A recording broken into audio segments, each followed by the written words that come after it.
Hello, and thank you for joining me today on Loyal World Info. Another day of the globe spinning, another day of global news to digest. I offer a sane, rational voice in an insane, rational time. I will be your host, and let's get into today's topics. Okay, hello everybody. Today is September 16th, 2020. And in today's case, I'm going to break the topics up into two videos, so it'll be shorter. So if you like the first half, you can always go to the second half and enjoy your day. So for the first half of our videos today, well-preserved cave bear discovered in Russia, COVID-19 pandemic mask, risk of slavery in global supply chain, Beijing appears poised to extend language policy to ethnic Korean schools in China. Parents keep children home as China limits Mongolian language. Hong Kong formally complains to U.S. on Made in China labeling. Vientiane launches a hotline to report illegal garbage burning. And Czech magnate buys a piano. His orders canceled by the PRC, the Public Republic of China people. Alright, stay with me and let's get into these stories. Okay, so our first story comes from the Moscow Times. Well-preserved cave bear discovered in Russia, melting the Arctic permafrost. And look at that. That thing it almost looks like it's alive, but it's not. That thing's got the teeth and the flesh. You can see the nose. So let's read this. Reindeer headers in Russia Arctic have discovered what scientists say is the first ever cave bear caresses with soft tissue intact in the region's rapidly thawing permafrost. The Ice Age era animal is believed to have lived between 22,000 and 39,500 years ago. Russia's Northeastern Federal University said in a statement Monday. Previously, the university said they have come across only the skulls and bones of the prehistoric species that became extinct around 15,000 years ago. Wow, take a look at that. These are actually the cave bears. I took these photos in New York. All right, the cave bears must have been absolutely terrifying when rearing up. An adult male could reach 3.5 meters in height. Wow, that is just crazy. Okay, so keep going. Today, this is the first and only find of its kind. The whole bear caresses with soft tissues. Scientists, Lena said, I wonder how they will preserve it if it does permafrost. How long until it dissolves the tissue? It is completely preserved with an with all internal organs in place, including even its nose. The find is of great importance for the whole world. The herders found the well-preserved remains on the Lakoshin Islands, which are all part of the New Siberian Islands, occupied 4,500 kilometers northwest of Moscow. Okay, the radiocarbon analysis is needed to narrow down the cave bear's age, they said. Permafrost melt in Siberia has led to the discoveries of mammoths, woolly rhinos, ice age fowl puppies, and cave lion cubs in recent years. Scientists say the complete skeletons of extinct animals are relatively rare finds. Russia's Arctic and Siberian regions, already warming at a faster rate than the rest of the world, are facing a historic summer heat wave, accompanied by wildfires, fuel spills, crop failures, and more. Okay, so the reason I think this is international news is, one, I think it's awesome that they found tissue on an animal. But furthermore, what would happen if they found a dinosaur like this? right? With the tissue and everything, maybe they'll say, oh my God, the dinosaurs have, I don't know, red or blue skin color. And then it throws off everything we knew.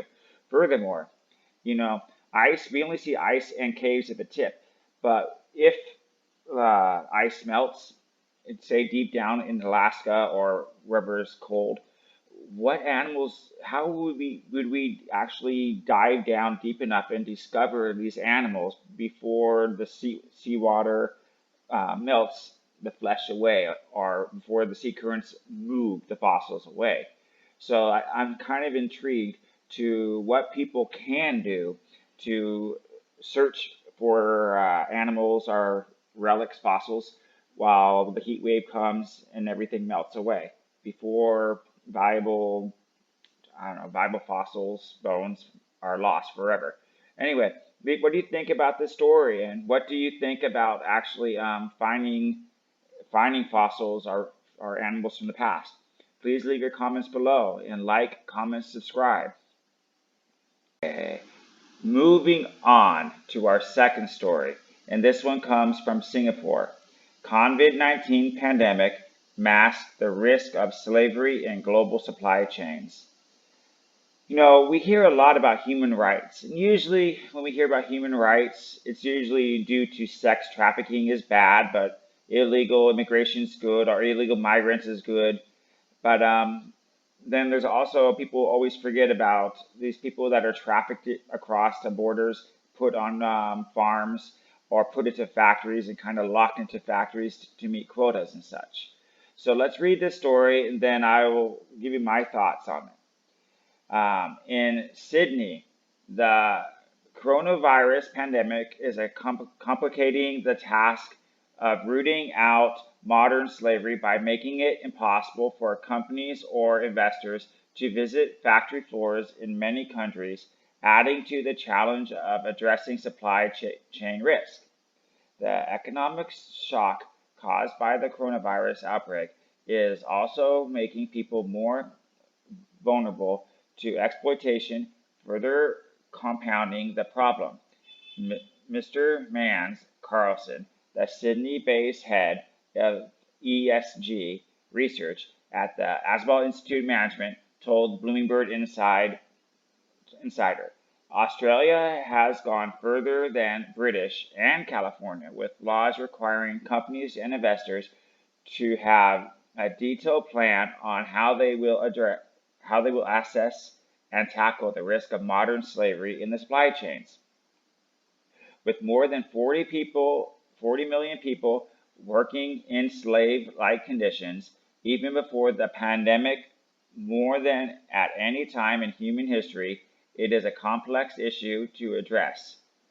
The global nature of supply chains can make the issue overwhelming, said fellow panelist Daniela.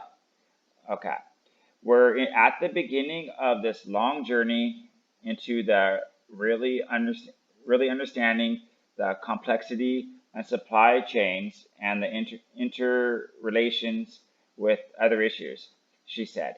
The issue can be further complicated by geographical tussles, she said, citing that Trump administration's banning of imports from Chinese companies on human rights concerns. So yeah, he banned a lot of companies because they were using labor illegally. Investors must analyze the alleged rights abuses, but also determine whether such bans are influenced by the wider trade dispute. Mr. Liz McDonald and Mandel, based the head responsible investors, basically they said the supply chains are at risk, and there needs to be more funds to go out and check everything out. But this is the problem. Like usually in America, we hear about this. Usually it's like the garment industry. You'll hear these people were locked into XYZ country and they were making clothes, and there was a big fire and it spread from one building to the next, and many people died. And then when their research comes out, there was like so many violations where there's too many people, not enough safety. In America, so we hear about this often with meat plants and how they use illegal labor, illegal immigrants, and blah, blah, blah. So what do we do about this? And fishing boats do the same thing in Vietnam. A lot of people will send their sons to on these boats and the promise of money, and maybe they make the first paycheck, but after that they're put into slavery, moved around. Other times, I don't know. Is it? I know it's Florida in America, but there's two islands. I think it's the Dominican Republic, or maybe there was one next to it. But the Dominican Republic, if I recall right, they are slavery is okay there, but the other island next to it, it's not. And if they come to America, they're free. But if they're Dominican Republic and they're in slavery, they have to be sent back. So, does your country have slavery? And what do we do about this? How do we check it when everything is locked down? And this reminds me of Vietnam when there was this one sailor. The family sent their son on this boat, and he went all around the world sailing, but he was being exploited, not being paid, and everything. But he never had the courage, even when he was able to be free. He turned his back and just was just too afraid about what would happen to himself and his family and whatnot. So, have you ever been a person of illegal trade? How have you dealt with it? Does your country deal with illegal workers and such? This is why I'm a big advocate for, when I travel and I go around the country, whether the world, I always get a valid work permit because that I at least know them that the government has my back if there's a problem. So I do always recommend go overseas, get a job, but follow the law. Don't work in the shadows. So anyway, like, comment, subscribe, leave your thoughts below about this topic. I'd like to hear from you. Okay, moving on to our next story. And this one will go into our next article as well. But this one is from the Taiwan News, and Beijing appears poised to extend the language policy to ethnic Korean schools in China. So ethnic means they are Korean, they're not Chinese. Okay. Chinese Koreans fear erosion of native language through the compulsion of Mandarin education. So let's read it. Taipei. Following Beijing's introduction of a compulsory Chinese language curriculum in its Inner Mongolia region, some schools of ethnic Koreans in northeast China have also been asked to replace their teaching material with all Mandarin textbooks. According to The Chosen, which is a Korean newspaper, some Korean majorities, elementary to junior high school students in the Chinese provinces of Liang, Zhejiang, and Heilongjiang will no longer use Korean language textbooks starting in the new semester in September.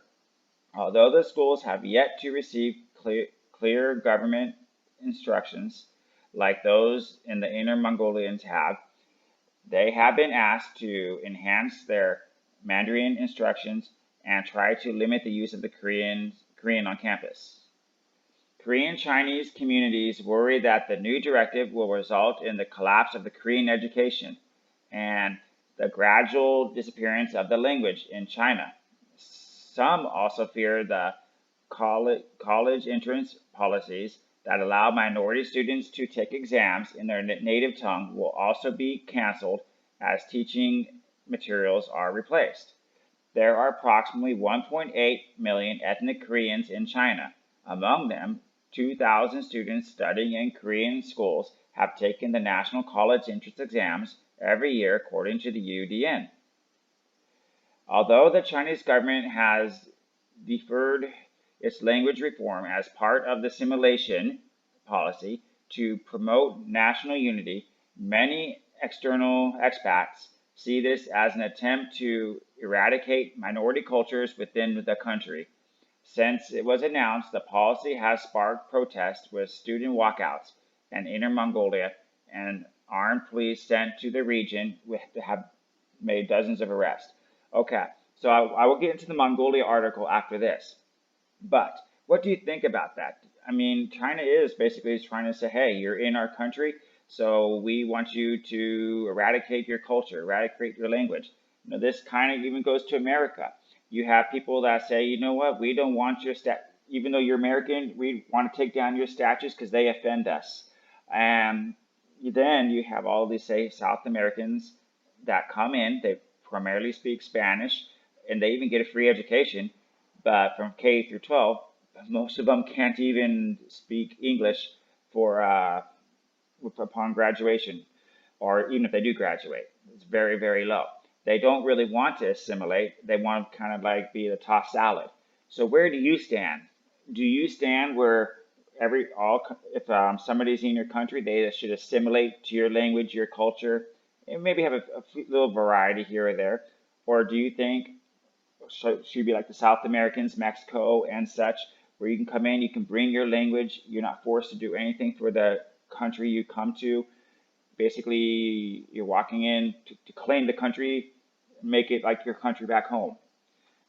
That's why I think this is kind of a harsh. I think if you do go to another country, you should not be forced to give up your language, but you should try to assimilate with them. But that's just my opinion. I've worked around the world. I've worked in Taiwan, Korea, Vietnam. Granted, I kind of did it as an old age, so I didn't pick up on the languages. But I would expect if I was a kid and I did assimilate at a younger age, I would want to pick up their language, but I don't want to give up my language. So anyway, leave your comment below, and we'll get into the next article on this. Okay, our next article, and this piggybacks on what the Korean article we just did. Parents keep their children at home as China limits Mongolian language in the classroom, and this comes from the Mongolian newspaper. Earlier this month, parents and students across China, the Chinese region of Inner Mongolia, streamed back as school campuses, not to attend class, but instead to protest. They gathered by the hundreds outside dozens of schools in rare acts of civil disobedience, protesting the new policy that sharply reduces their hours of Mongolian language instruction. For several days, the schools across Inner Mongolia stood empty as parents, pupils, and their children took their children out of class, the largest demonstration in Inner Mongolia in more than 3 decades. Just as quickly came the crackdown. All right, so again, to refresh, China basically wants to own Mongolia, so they want to assimilate Mongolian. They want to toss aside Mongolian culture, toss aside Mongolian language, and they want to replace it with the Chinese. So let's keep going. In Tagawa, a city of 3 million, where protests were among the fiercest, residents told NPR that cars were banned from the roads for 4 days to stop parents from congregating. Municipal notices seen by the NPR, require parents to sign official statements promising to send their children to school or face punishment. Wow, really? Like, how would you punish a parent for not sending their kid to school? Can you as a parent be punished in your home country, America, Korea, wherever you are, if you don't send your kid to school? That would be interesting to know. Security officials in Inner Mongolia have issued arrest warrants for hundreds of parents who attended protests, complete with mug shots grabbed from the surveillance cameras. Wow. So basically, you're on camera all over Mongolia, and if you protest, they're going to come hunt you down later. The city of Zhuhai said Wednesday that the parents who sent their children to school would receive preferential access to government aid programs, according to the municipal notice seen by the NPR. Those who would not have their children expelled and their livestock herds, which many ethnic Mongolians still depend on for supplemental income, would be inspected. Well, by inspected, they mean they would come, look at your herd, and they would confiscate it. Wow. So there you go. That's the government for you.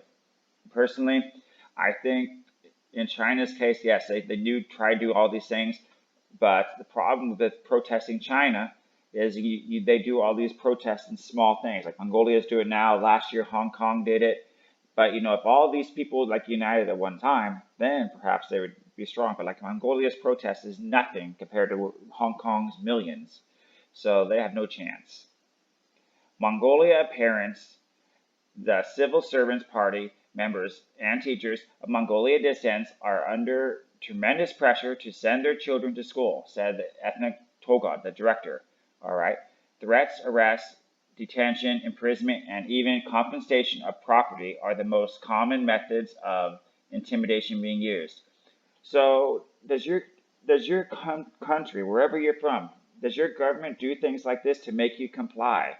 Arresting you, fine, but detention, imprisonment, confiscation of property, perhaps even confiscation of your wife or your children if you don't comply. Does your country do that? I would be interested to know what country you're from and what may make your government take all that stuff from you. The policy of the ethnic Mongolians are protesting mandates that schools previously allowed to teach nearly all subjects in Mongolian now teach two required classes, politics and history, in Mandarin Chinese, and begin Chinese language literature classes 1 year earlier. School textbooks and teaching materials for all those classes must also now be Mandarin Chinese. China's national language, with its authorities saying Chinese language books are higher quality than Mongolian language books. Well, you know what they are. They're basically gonna rewrite the history. They're gonna like take out, for example, we'll just say the East China Sea. They're gonna take out the Western maps and they're gonna put the China maps in. They're gonna make China look great or whatever China communists say. That makes them look good. They're gonna put that in and they're gonna take out the Mongolian history. So they're gonna re-educate it. They did the same thing back in North Korea when Kim Il-sung and Russia took over long ago. So I can kind of see the similarities between the two. For Chinese, some 6 million ethnic Mongolians, this policy feels like a betrayal. Oh, I believe it. One very strong sense in the Inner Mongolia is on the part of Mongolians how much they've given up, explains Christopher, the professor, Mongolian language and history at the University of Pennsylvania. Well, it's their fault. They keep compromising. Yes, yes, yes, okay, okay, yes, okay. But you know what? When you give in, the bar just keeps being pushed down the road until you give your whole self away to whatever authority or government or company that wants something from you until you're totally enslaved. So this is why you should always be careful with what you give up. America is a similar situation. America gave up, first off, they gave up its rights of search and seizures back after 2001 when they did a TSA and stuff. They gave up the freedom for safety at airports and to be spied on. Now they're giving up their right to work and be safe in an environment because, we must wear masks or this and that. But Vietnam and even in America, I think it was South Dakota, that they never even shut down. Everybody was just fine in America. So don't give up your rights and your freedoms. Mongolians were the first ethnic group to declare their support for the now ruling Chinese Communist Party in the 1940s. In doing so, they lost their opportunity for political autonomy, but were granted a certain amount of cultural autonomy. Wow, well, you could thank your politicians for that. It's kind of scary because I do think as China does buy many Vietnamese businesses and when they assimilate, say, in Ha Long Bay and such, that eventually Vietnam will fall to China because Vietnam keeps not necessarily bending the knee, but they keep agreeing and they even elect China language all over, say, Ha Long Bay more than even Vietnamese now. For the last 7 decades, China ethnic Mongolians have been allowed to attend schools and take university classes in Mongolian language, which had no relation to Mandarin Chinese. Officials offered 6 provinces and regions. Mongolian language education has already been diminishing in scope before the new policy. In recent years, more and more parents were voluntarily chosen to send their children to Mandarin Chinese only schools, which offered better economic outcomes. They basically try to say, hey, let your child learn another language, have better chances for jobs later. Official statistics from 2017 show that about 30% of ethnic Mongolian students attend a school with some form of Mongolian language education, down from an estimated 60%. Wow, that's like half gone, 50% gone.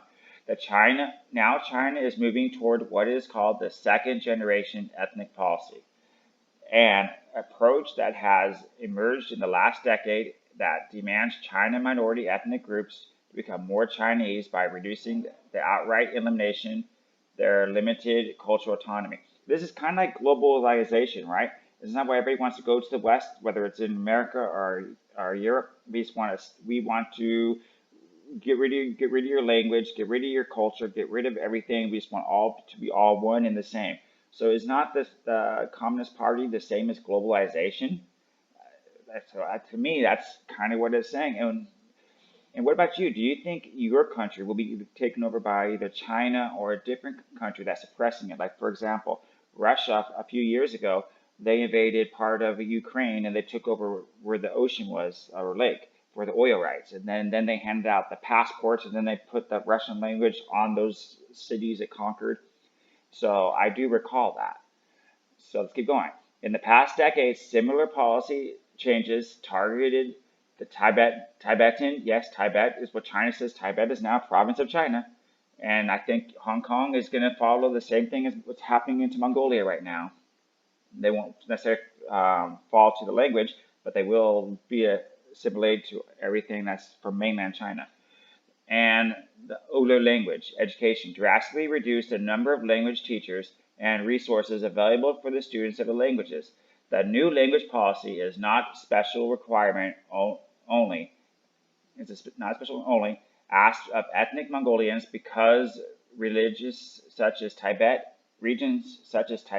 have already undergone some transition in Inner Mongolian education. But experts say stricter regulations of ethnic Mongolians is especially counterproductive.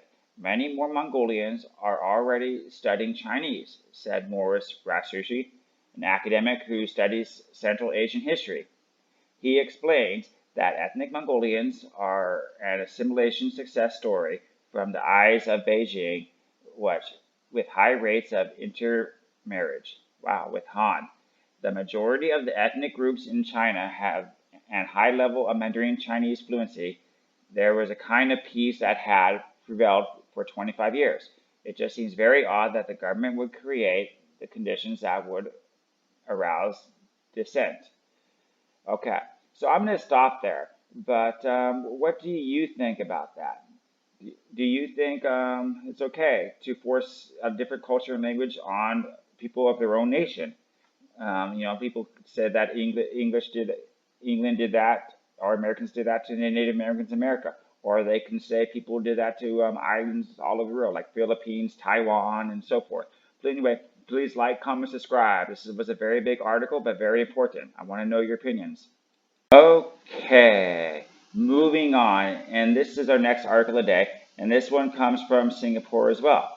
Hong Kong formally complains to U.S. on Made in China labeling. And this is interesting. Okay. Hong Kong government has formally complained about the Trump administration's move to label imports from the city of Made in China rather than Made in Hong Kong, as the United States and China continue to spat on fronts ranging from trade, technology, and human rights. The city's Secretary for Commerce and Economic Development stated on Wednesday that the U.S. General asked him that there would be a change. The U.S. unanimously and irresponsibly attempt to weaken Hong Kong's stance as a separate customs territory is highly inappropriate, Mr. Yang said. Really? Well, wait a minute. Well, what do you mean Hong Kong is a separate territory? Is not Hong Kong officially part of China now? Isn't that what you said? That's what China keeps saying. So they're kind of like, I guess, feminist. Feminists. They want all the perks and benefits of being an isolated country for when it benefits them, but when when it's acknowledged that Hong Kong is part of China, then, well, no, we don't want that. We don't want to lose our perks and benefits. So let's keep reading. Such a move also confuses the market and undermines the rule-based multinational trading system. We will robustly advance our arguments to defend Hong Kong's interest. The financial hub has previously complained about the Americans' move to which takes effect on November 9th. So, all right, this is right after American elections. So my guess is if Joe Biden wins, they'll probably revoke it. It comes after Trump's administration rescinded Hong Kong's special stance under the U.S. law, a part of the pushback against the Chinese crackdown on Hong Kong. Washington and Beijing are waging a broader tit-for-tat battle on everything from sanctions on each other's officials. All right, but this is why this is important to me in international news. Okay, China will buy, most people don't really want to buy made in China because it's kind of like a cheap stigma and maybe polluted, dirty product.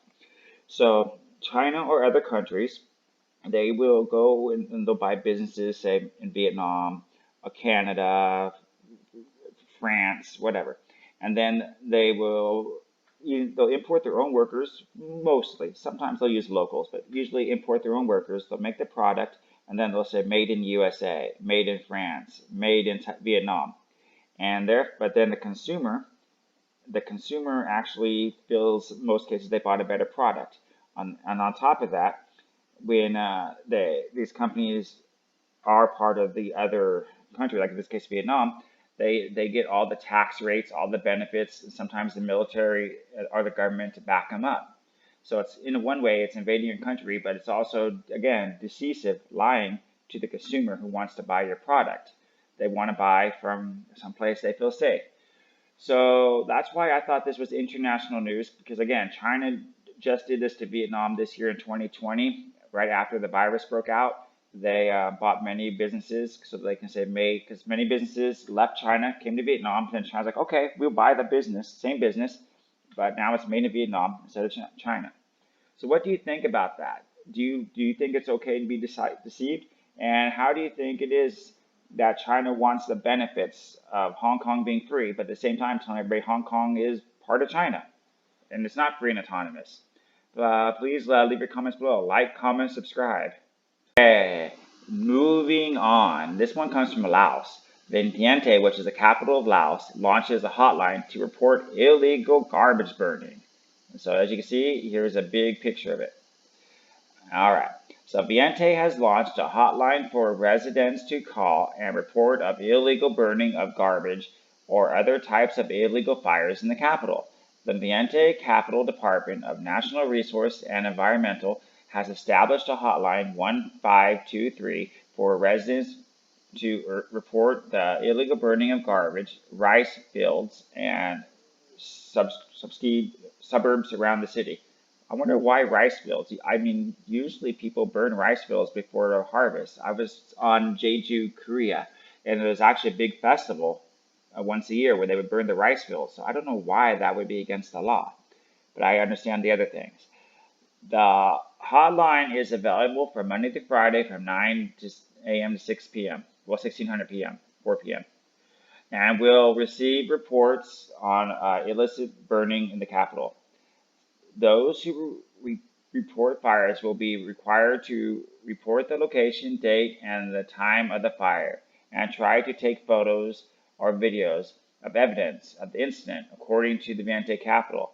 The notice issued by the mayor of Vientiane Capital in December last year officially banned the burning of garbage in a move to reduce environmental damage. The notice dated 16th of December was addressed to the head of the Vientiane Capital Department of National Resource and Environment, and outlined the type of household burning and other types of open burning that were officially prohibited citywide.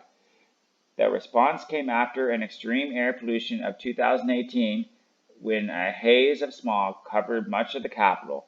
The cause of the smog, which gripped several cities of Southeast Asia, was attributed to the dust and a large scale of open burning. There's a lot of things you can't burn, like rubber and plastic and such. Those are very bad to breathe in, so I can understand this. Household house fires continue to plague the capital, which topped a list of provinces with the most fires, with 68 fire incidents reported last year. Okay, so but this is kind of why it's interesting because I don't know if you can get a reward or I don't know the penalty for being caught for this, but in Vietnam, in Korea, in Cambodia, even Taiwan, I would always, even in America, I see people burning trash in their backyard or in front of their house or on their lawn. Um, but how would you feel if, do you think this is needed in your country? Do you think it's beneficial? I think Vietnam needs this as well because, again, I see people do this all the time all over Vietnam. And I do see it even in Seoul, Korea. So that's my thoughts. Does your country have a reporting line for illegal fire trash burning? Or what do people do if they're saying not just fire burning the trash? What if they actually throw the trash into the ocean or lakes? Are they fined for that as well? I would like to know. Please like, comment, subscribe. Okay, our last article for our first half of today's stories. Chavez magnate buys piano ordered canceled by the PRC. Now this comes from the Taipei Times, and this is a continuation of like last week. If you recall last week, the Chavez Prime Minister guy, he got a standing ovation when he said, "I am Taiwanese," at a big convention, and then because the Taiwan themselves was so happy, they actually gave him 5 assembly lines to make medical supplies and masks because they were very grateful for what he did. Now China is retaliating because that same guy bought a very expensive piano. So this is like a follow-up of this big drama that's going on.